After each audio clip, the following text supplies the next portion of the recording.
प्रसन्न होकर के वे प्रभु की शरण में आए।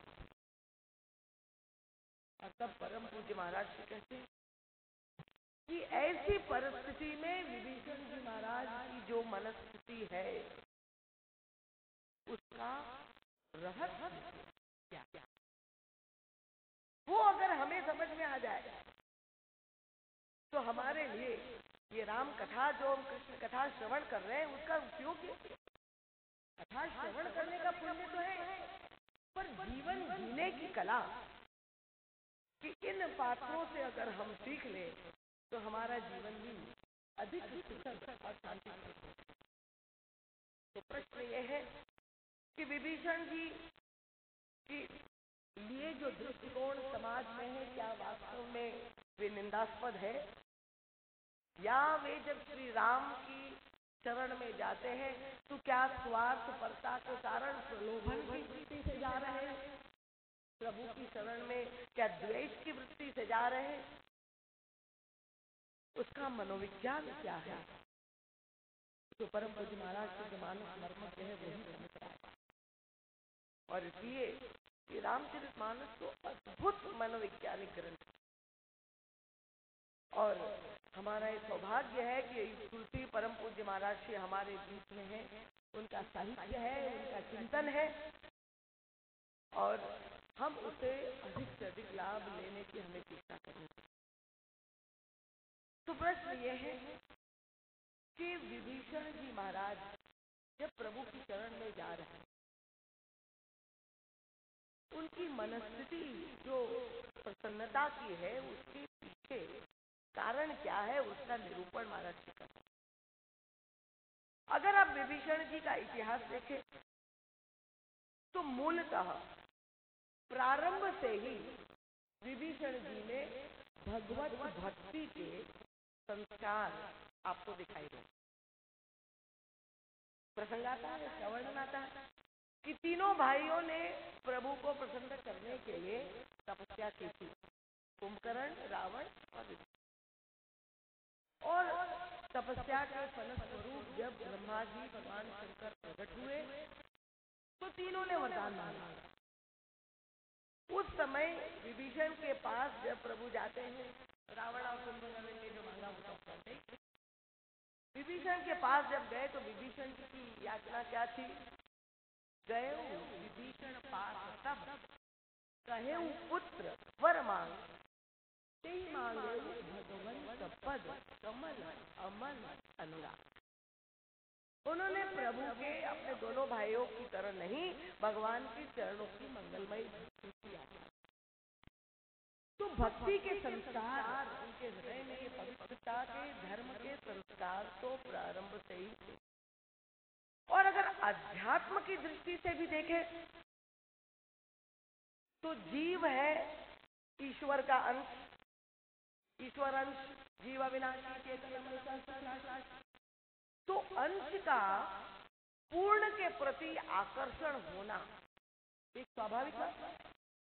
हम और आप सभी ईश्वर के ही अंश, पर इसके बावजूद सारे संस्कार होते हुए भी विभीषण जी महाराज जो लंका में प्रवृत्ति की लंका में निवास कर रहे हैं, उस प्रवृत्ति की लंका में वे ऐसे उलझ जाते हैं, ऐसे आसक्त हो जाते हैं कि भगवान का एक मंदिर भी बना हुआ है, भगवान की सीताराम जी की पूजा भी कर रहे हैं, पर वो पूजा करते हुए भी लंका को छोड़ पाने में समर्थ नहीं हो पा रहे और श्री राम की शरणागति ग्रहण नहीं।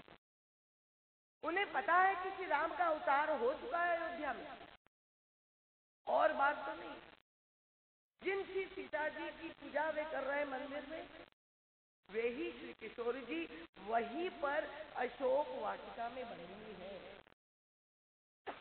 पर फिर भी विभीषण जी महाराज अपने महल से निकल करके श्री सीता जी के दर्शन करने तक के लिए नहीं जाते। ये जो विरोधाभास विभीषण के चरित्र में है, उससे परम पूज्य महाराज जी कहते हैं कि ये हमें बहुत महत्वपूर्ण सूत्र प्राप्त, बड़ा सांकेतिक विभीषण जी महाराज की अंत तो गत्वा जो शरणागति हो पाई, उसके पीछे दो घटनाएं यह महत्वपूर्ण थी, जो प्रेरक सूत्र जो हम कह सकते हैं कि विभीषण जी अच्छी तरह से जानते थे जो पाप ताप उसका बड़ा भाई रावण करता था, उनकी सारी बुराइयों से विभीषण जी अवगत थे, उनसे सहमत भी नहीं थे। पर जानते हुए भी विभीषण जी में साहस नहीं था कि वे रावण का प्रतिरोध करे, वो रावण की लंका को छोड़ करके निकल नहीं। और तब जैसे एक दृष्टांत दे कि क्यों नहीं छोड़ पा रहे, उसका मनोविज्ञान क्या है कि जैसे एक व्यक्ति भूखा है या प्यासा, भूखे व्यक्ति को भोजन चाहिए, प्यास मिटाने के लिए जल चाहिए। आपके सामने जल पड़ा हुआ है और आप देख रहे हैं कि जल पीने योग्य नहीं है, दूषित है। अगर दूषित है, अशुद्ध है, तो आप नहीं पिएंगे। अनजाने में अगर कोई व्यक्ति दूषित जल पीते तो कोई मतलब नहीं। पर अगर आपको तीव्र प्यास लगी और आपके पास अगर शुद्ध जल का विकल्प नहीं है, तो कभी कभी ऐसी भी स्थिति होती है कि व्यक्ति जानता है कि ये भोजन जो है भोजन करने योग्य नहीं, अपवित्र है, पर इतनी तीव्र भूख लगी है कि वो अपने को रोक ही नहीं पाता है और वो जान करके भी वो अशुद्ध भोजन खा लेता है, वो अशुद्ध जल पी लेता है। और इसका मतलब क्या हुआ कि जब तक विकल्प जीवन में नहीं आता, तब तक खाली कहने से, यही विभीषण जी की स्थिति कि वे जानते थे कि रावण का ये अत्याचार है, रावण पाप कर रहा है, पर उनके सामने प्रश्न था कि विकल्प जब नहीं है तो मैं जाऊं तो कहां पर जाऊं। और इसलिए जो दो घटनाएं घटित हुई विभीषण जी के जीवन में, यही विभीषण जी की शरणागति के मूल सूत्र बने। वो पहली घटना जो हुई वो था श्री हनुमान जी महाराज से विभीषण जी का मिलन, और दूसरी घटना जो घटित हुई वो थी रावण के द्वारा वो चरण प्रहार। इन दो घटनाओं के कारण विभीषण जी लंका से निकल करके प्रभु की शरणागति ग्रहण कर पाने में सफल हो। और यही विभीषण जी की जो जीवन की परिस्थिति कभी कभी हमारे जीवन में, वही तो प्रश्न आता था।